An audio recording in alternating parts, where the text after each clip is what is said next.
Welcome back to Reading Bear. Today, we will take a look at some new malicious compliance stories.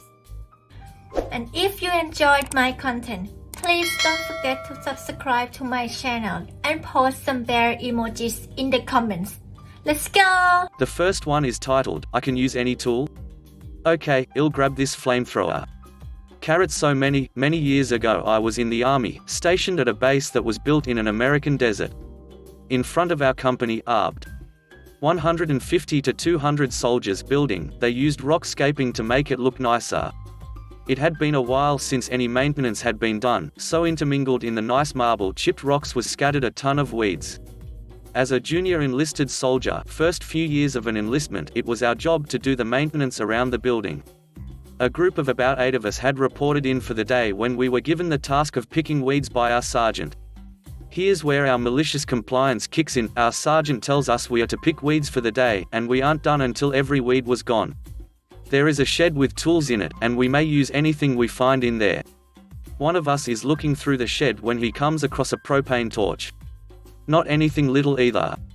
I'm talking connected to a full-size propane tank with a handle like a pressure washer and an opening about 3 inches in diameter.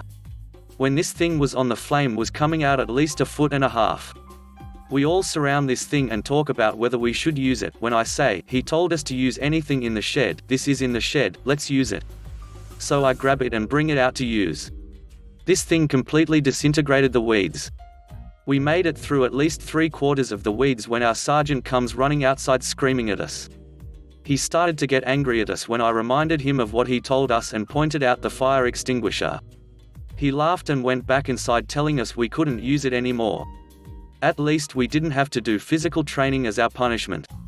After this, we weren't given the task ever again, and we still finished well before noon. The next one is titled, Don't Hang Up? Gladly. First, some background. I'm an 18-year-old college student who got a temporary job as a cold caller for a proxy company. I know I am the worst type of person, but we all have our faults. This was in June, so smack dab in the middle of lockdowns in the US, and I was very fortunate to get any job I could. I had recently been hired to work for a proxy company, which essentially meant I would call people's homes and try to get them to vote on company policy for corporations they held stocks in. People hate it when you call. They will curse on you, threaten you, guilt you, and scream. Apparently the group I was working for was pretty crappy because people would say we called multiple times a day. No matter what happened or what they might say to us, we were told explicitly we were not allowed to hang up under any circumstances on a client. This was generally pretty crappy. Many people would get personal with you and threaten physical violence or try to make you feel really guilty, saying you had woken up their baby or something. However, once in a while we would get people who just wanted to mess with us. My favorite example of this was someone who pre-recorded an elaborate audio drama which took place in a casino. They initially started off friendly, telling me to hold on for a sec or talk about their job as a chip counter, and there was even dead space with some background sounds in it to make the caller think they were actually there. I caught on pretty quickly that this was a bot, but I was under no circumstances allowed to hang up on a client. The story continued, with the casino worker getting in trouble with a scary-sounding Russian man. And still I listened. Approximately 15 minutes in, the man faked getting beat up by the mob, and after 20 minutes the call ended. I was paid hourly, $17 per hour, so I made about $6 listening to a well-made and entertaining audio drama, all because I was told I was not allowed to hang up. They changed the rules after that to make a caveat for recordings and bots. The next one is titled, The Peanut Gallery, a Math Teacher and How We All Earn an Easy R. Come back with me, back in time to 1982. Michael Jackson was dancing with zombies, E.T. was setting the world on fire, and I was in grade 10. I was never what you would call smart when it came to math. English great. Art even better. Set me down in front of a page of numbers, however, and I promptly turned into a gibbering, panic-stricken dum-dum. After a summer spent in remedial summer school, it was decided by those in authority that instead of the UP Math, University Preparation Math I had been signed up for, I would instead be moved into the General Math for Dum-Dums classroom at the start of the school year. I was very happy as my friends were also dum-dums and were already signed up for that class, so the first day of school I skipped blithely through the door and sat down with my class of fellow dum-dums. Standing at the front of the room was a tiny little man in a rumpled suit and a receding hairline. Once we had all settled into our seats, the fellow introduced himself as our teacher for the year. Teacher, I will paraphrase his wonderful accent. Seriously, I loved his accent. Hello students. I am Mr. Moshi. You will call me Moshi. This is math for dum-dums. He really said that. You are here because you are not so good at the math, so Moshi make deal with you. Every day you will come to the class. You will sit, talk to friends, play games. Moshi will read newspaper. Every day Moshi will ask one question. You try. Only try. Moshi give you an A. This class is the peanut gala, only have to try. You get an A. Moshi read paper. Deal? We looked at each other, grinned and yelled deal. Math quickly became my favorite hour of the day. Each day we would spend the time chatting with our friends, playing games, and Moshi read his paper and ate jelly beans. Before the end of each class, he would fold his paper, stand up and put a simple problem on the chalkboard for us to answer. This went on for about 2 months when one morning Moshi came into the class looking completely panicked. His hands were shaking, and he was white as a sheet. Which for a man from India was impressive. Moshi is in trouble. Someone, rat teacher, tattled on Moshi. Tomorrow the school board is coming to review your class. Moshi might lose his job.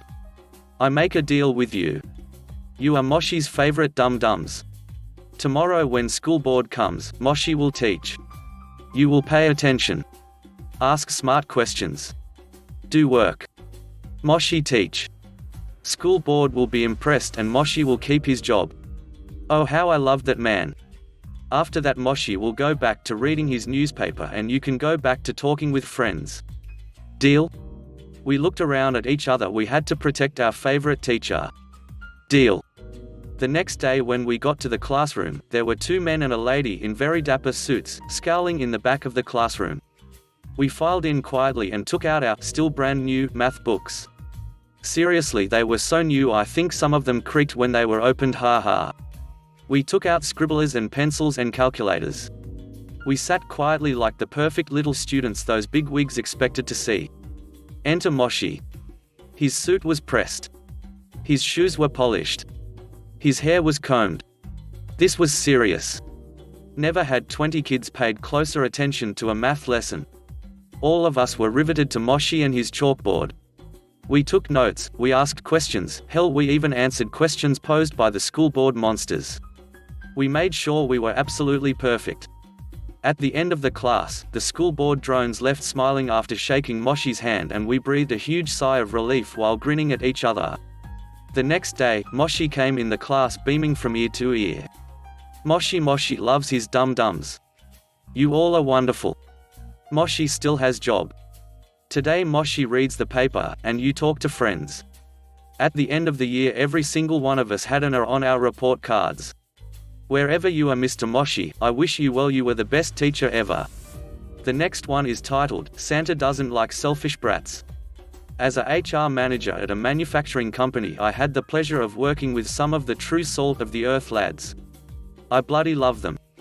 It's rare to have this sort of relationship with HR, I know, but I didn't start in the position, I worked my way up, and in doing so, always kept my main ethos intact: be open and honest and communicate. It's simple, but changed the way the company saw itself. With my job, and part of the open and honest structure I believe in, come my policies. In my experience, when people have defined policies, it helps them know what will happen and limits any what-ifs. One of my policies is on gifts. We are a manufacturing company, we don't get a huge amount of gifts. Come Christmas, you do see a lot of companies trying to buy your interest though. It had appeared to me in the years I'd been there, that most gifts came to myself from recruitment agencies or to the purchasing manager from potential stockists. My policy stated that all these gifts would be put in a pool and every employee would be eligible for them. It was nothing great, a few bottles of wine, some chocolates, once there was a stay in a local hotel. But it was important to me that everyone got to be eligible for them. And it's always fun on our last day before we shut down for Christmas to have this raffle. It's a happy end to our busy season. And so I've been there for a few years, and our sales director is off on holiday in December. I have a call transferred through from one of our customers and I'm thinking I'm about to hear a complaint. Instead, he asks for the address to send the whiskey to this director for this year. Say what? Apparently this sales director received 2 bottles of expensive scotch every year from this customer. I told him he was off on holiday and asked him to send care of me. I then had my assistant email every customer our gifts policy. You know what happened? That year we had a butt-ton of gifts. Whiskey, hampers from fancy stores, weekend retreats. The sneaky-assed, stingy sales reps were just accepting these gifts and not following the policy.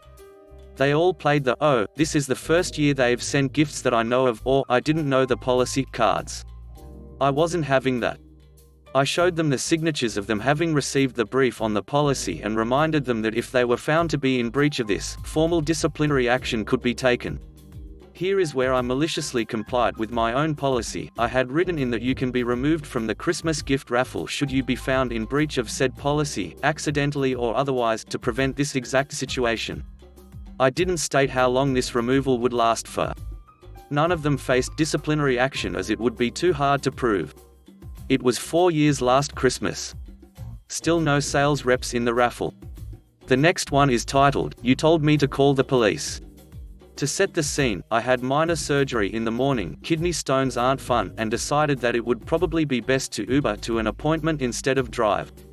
For most of the Uber drive, everything goes relatively peacefully, we're about 2 minutes out and everything has been going as expected. What I wasn't expecting was for some roided-up stress head in a 4WD to have an insecure masculinity meltdown. Traffic is a little backed up, and my Uber driver does a socially frowned upon, but not illegal maneuver, as we are stopped to let turning traffic have unrestricted access to a side road, not something we have to do, as it's not an actual intersection. Uber driver notices that the right lane has done the same, because the gap in front of him is too small for his giant 4WD. She indicates, takes that opening, and then is immediately honked at by the 4WD. She looks confused at me and asks if she did anything wrong. I shook my head. We are approaching the lights that caused the backup, and our emotionally stunted 4WD owner speeds violently into the light's right turning lane, screaming at us through his car, giving us the finger, the works. I laughed, the Uber driver ignores. As we continue up to the lights going straight on, 4WD owner slams his 4WD into the straight lane with no warning or indication, and slams his brakes on. It's worth noting that this was done at a well-surveilled set of lights. He's in front of us, and brake checks us again as we cross over the lights, and then he turns off onto the next side street, the side street I was going to get my Uber driver to drop me off on. I get her to go one street further up, and U-turn, so as to not antagonize the clearly angry driver and give him time to get ahead. She agrees, does the U-turn, then turns onto the side street. Only guess what is at the entrance to the street? The 4WD. My eyes roll into the back of my head as I realize there is a pretty solid likelihood this dude is going to come over and try and abuse us.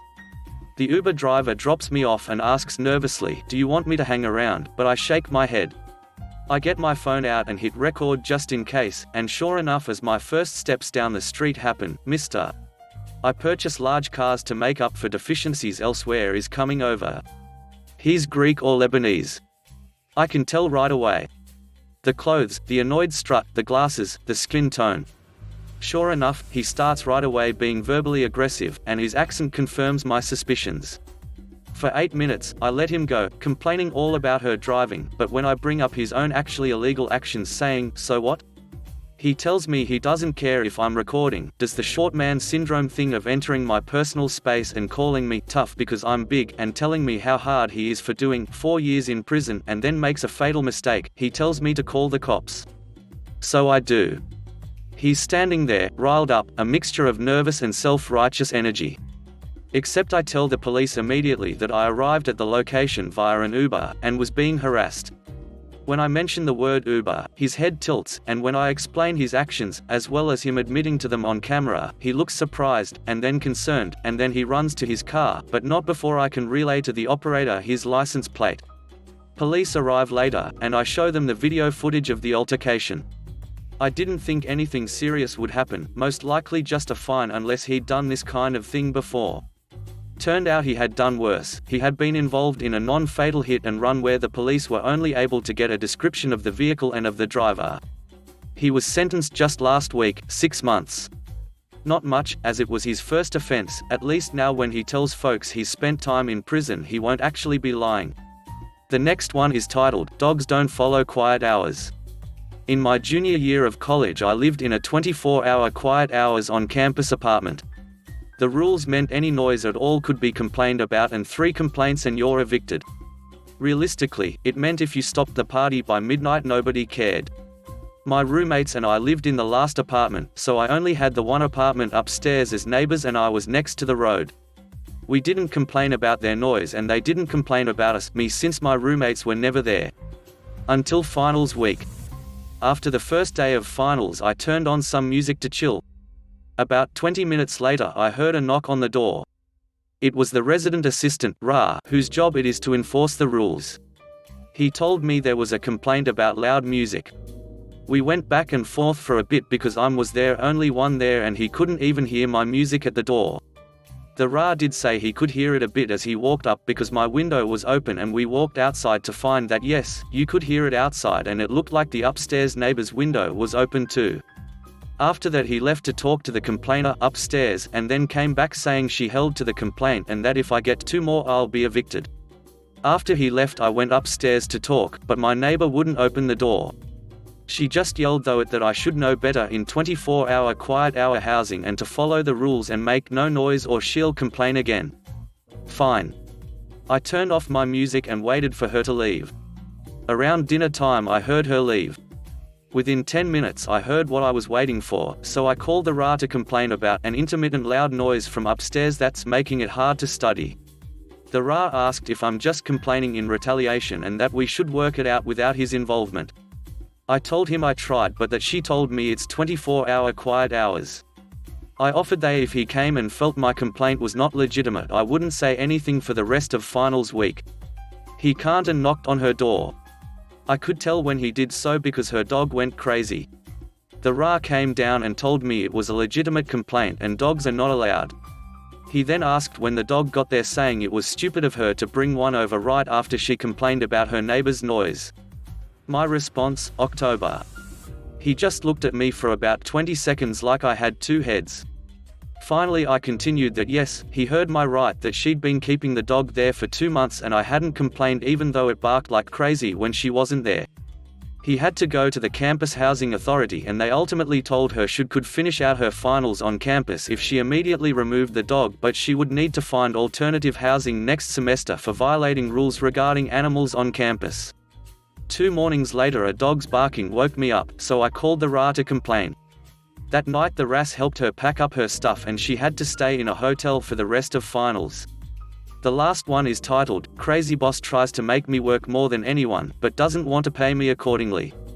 First, some info and backstory. Minimum wage in Brazil was $180 per month nowadays. Back in May 2017 I started working in a company as a 2D designer intern. 2 months later I started working hourly, but with some benefits. I started making $280 per month. 1 year has passed and I was put in commercial proposal for sales. I was one in a team of 3, me included. Just as I learned to make quotes, one of my colleagues quit his job to work for the government, so it was just me and my friend, let's call him Ed.